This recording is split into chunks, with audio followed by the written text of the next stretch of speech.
সম্মানিত সুধী মণ্ডলী, আজকের পর্বে আয়োজন করেছি বিশেষ 15টি শব্দের অর্থ নিয়ে আয়োজিত একটি শিখন পর্ব। বিশেষ এই 15টি শব্দের অর্থ জেনে রাখলে আপনার অবশ্যই কাজে লাগবে, সে আশা ব্যক্ত করে আরম্ভ করছি আজকের শিখনটি।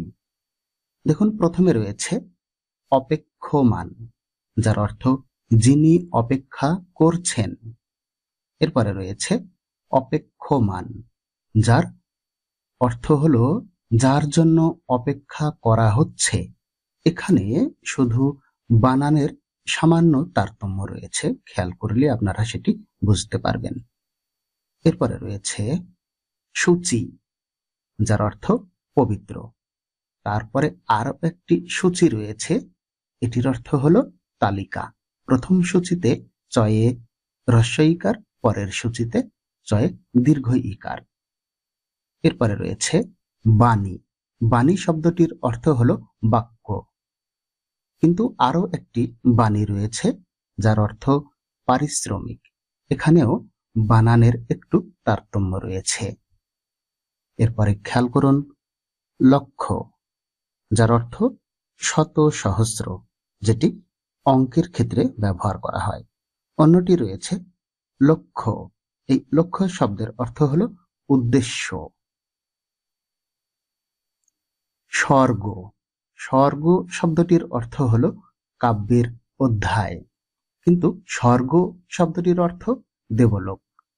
এখানেও বানানের সামান্য তারতম্য রয়েছে। প্রথমে দন্তস্বয়ের সঙ্গে ব ফলা নেই, পরেরটিতে ব ফলা আছে। এরপরে দেখুন সুর। সুর শব্দটির অর্থ হলো নিয়ন্ত্রিত গীতবিতান, যা গানে ব্যবহার করা হয়, সেইটিকে বলা হয় সুর। পরেরটি সুর, দন্তস্বয়ের সঙ্গে দীর্ঘ উকার ব্যবহার করা হয়েছে। এই সুর শব্দটির অর্থ হলো সূর্য। স্বাক্ষর, যার অর্থ হলো দস্তখত।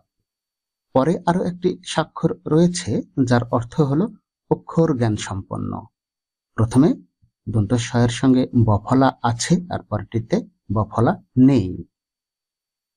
এরপরে খেয়াল করুন স্মরণ। স্মরণ শব্দটির অর্থ স্মৃতি। আরো একটি স্মরণ রয়েছে যা বানানের একটু পার্থক্য রয়েছে। এই স্মরণ শব্দটির অর্থ হলো আশ্রয়। সপ্ত, দুটোই সপ্ত রয়েছে। প্রথমটি তালব্য স পয়ে ত, যার অর্থ অভিশাপগ্রস্ত, আর পরেরটি দন্তস্ব পয়ে তয়ে, যার অর্থ হলো 7, যা সংখ্যার ক্ষেত্রে ব্যবহার করা হয়।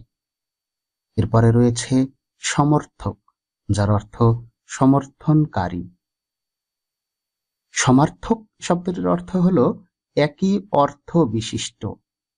তাহলে সমর্থক আর সমার্থক দুটির পার্থক্য আমরা এখানে খেয়াল করছি। এরপরে খেয়াল করুন জ্যোতি। জ্যোতি শব্দটির অর্থ ছেদ চিহ্ন, যা আমরা বাক্যে ব্যবহার করি। আর আরেকটি জ্যোতি রয়েছে, এই জ্যোতিটির অর্থ হলো আলো। দুটোর মধ্যে বানানের পার্থক্যটুকু খেয়াল করবেন। এরপরে রয়েছে ভিত, যার অর্থ ভিত্তি, কিন্তু ভয়ে দীর্ঘ ইকার ত যখন আমরা লিখব সেটার উচ্চারণ হবে ভীত এবং অর্থ হবে শঙ্কিত।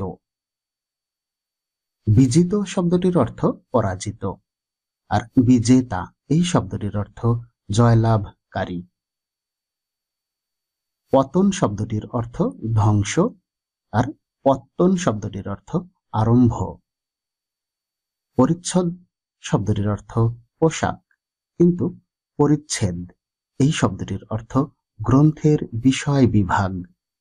সম্মানিত সুধীমণ্ডলী, আশা করছি এই শিখন থেকে যে 15 জোড়া শব্দের অর্থ আমরা শিখতে পেরেছি তা প্রত্যেকের কাজে লাগবে, আর কাজে লাগলেই আমার এই শিখনটি তৈরি করা সার্থক বলে বিবেচিত হবে। সর্বোপরি সকলের শুভ ও কল্যাণ কামনা করে এই পর্বটি এখানেই সমাপ্ত করছি। ভালো থাকবেন সকলেই।